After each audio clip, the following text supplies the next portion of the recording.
Bonjour, je suis heureux d'être ici aujourd'hui, de participer à ce webinaire depuis l'avion. Donc, je serai disponible pour la session de questions-réponses. Donc, je voudrais partager la présentation et je voudrais normalement partager mon écran. Alors, voilà. Je vais parler donc des effets du Covid-19 sur Internet en Afrique et les changements de comportement de consommateurs. Ce qui est évident, c'est qu'on a vu un changement brusque du travail au bureau vers le travail à la maison.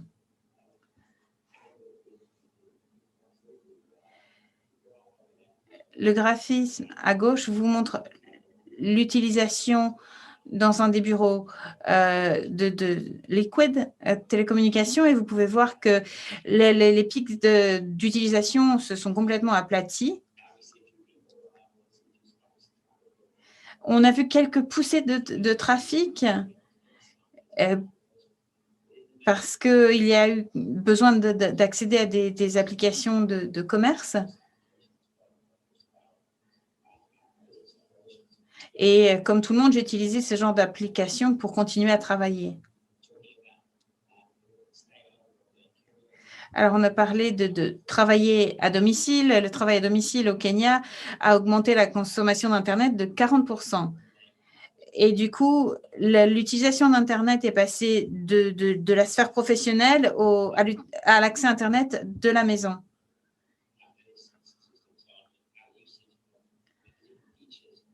Et notre utilisation de Teams a également augmenté, utilisation de la vidéo, de la voix, partage de dossiers, collaboration. Et on a vu une forte augmentation qui sont allées de pair avec l'augmentation de la collaboration en ligne. Et l'usage de Teams a simplement s'est développé de manière incroyable.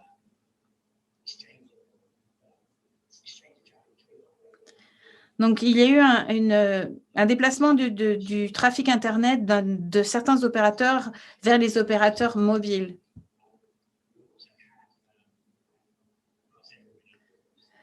Partout en Afrique, nous avons vu aussi un déplacement vers une utilisation beaucoup plus systématique de l'e-commerce.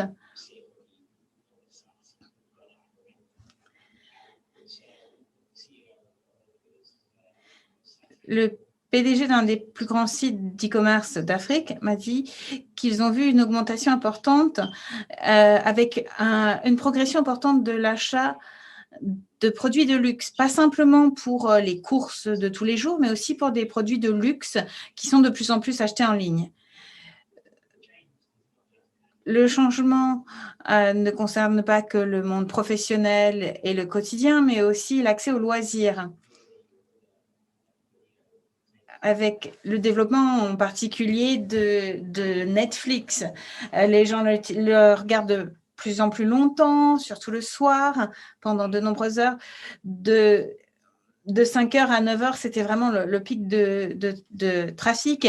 Les gens ont pris l'habitude de regarder plus de films le soir. Et comme les gens travaillaient de chez eux, en fait, ils allumaient la télé où ils se mettaient sur Netflix plus tôt que normalement. On a vu aussi plus de jeux en ligne, de gaming et donc de jeux en ligne connectés. Et les plateformes de jeux en ligne ont noté une augmentation considérable. Donc, même si c'est passionnant de voir cette augmentation du trafic Internet, le recours à des vidéos, aux jeux, au cloud, ce sont vraiment donc les vecteurs de développement à travers le monde. Mais par contre, on n'a pas vu quand même les mêmes développements d'infrastructures qu'en Europe. J'ai eu accès à la fibre optique chez moi au Royaume-Uni il y a assez longtemps maintenant, mais en Afrique, ça n'est pas encore au point.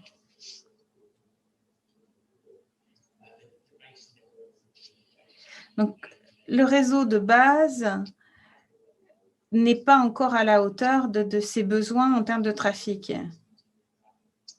Et il a fallu beaucoup de développement.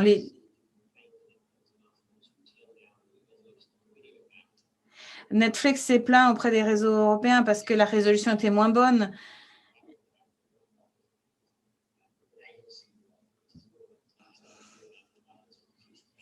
Mais en fait, en Afrique, on a des infrastructures.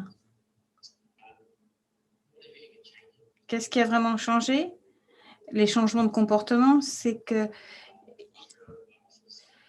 y a une accélération des changements de comportement avec le Covid, avec la Covid-19.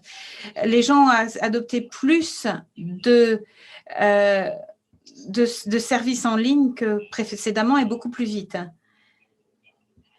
J'ai fait des webinaires avec les membres du gouvernement kényan. Ça n'aurait pas eu lieu il y a 7 mois, mais maintenant, c'est une pratique courante. Cependant,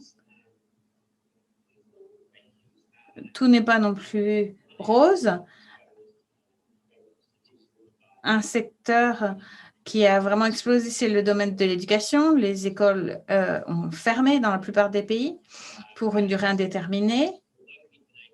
Et même si on a pu avoir de bons résultats, parce que les écoles pouvaient utiliser le broadband, Internet des universités ou s'adapter, les écoles privées notamment. Mais il faut quand même maintenir l'apprentissage des enfants.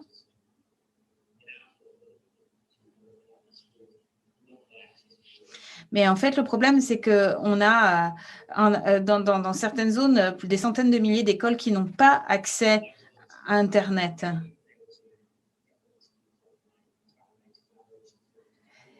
Et même si on a pu leur donner accès à des espaces collaboratifs d'enseignement en ligne, tous les enfants n'ont pas accès à Internet et il fallait qu'ils payent pour pouvoir se connecter. Donc, les infrastructures, enfin, les accès ne sont pas là forcément pour les utilisateurs. Et l'accès via les données mobiles n'était pas suffisant. Donc, ça a créé un véritable retard dans l'accès à l'éducation. Mais il y a une augmentation du trafic qui limitait cet accès. Cependant, c'est une période très passionnante et j'ai hâte d'entendre vos questions. Merci.